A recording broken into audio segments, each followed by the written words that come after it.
How to grade uneven land. Uneven land can be unwanted for a variety of reasons. For farmers, it creates irrigation problems since water runs away from peaks and accumulates in valleys. For homeowners, it can simply make mowing the lawn a miserable process, or affect the aesthetics of a view from the kitchen window. Whatever the case, grading the land is simple. The difficulty comes in accurately assessing any problems that might arise as a result of your project. Things you will need: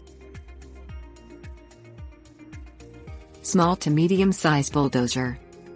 Wait for at least one heavy rain before beginning your project. You'll need an opportunity to evaluate the behavior of your lawn and how the drainage process takes place.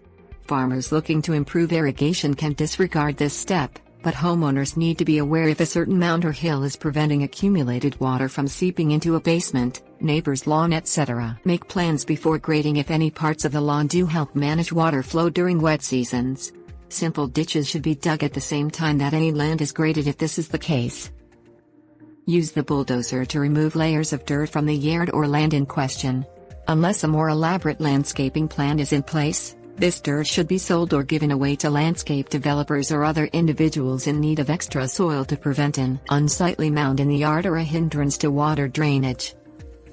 Avoid compacting the soil if at all possible. This most often occurs as a result of running the bulldozer back and forth over the same ground many times.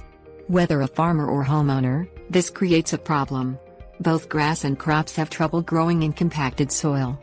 Till up any soils that may have been compacted in the process. Monitor yard drainage during the next heavy rain after the project is complete. If rivulets or puddles develop, you may want to consider implementing some secondary drainage features in the yard, such as small, gravel-filled post holes or small trenches to control excess water.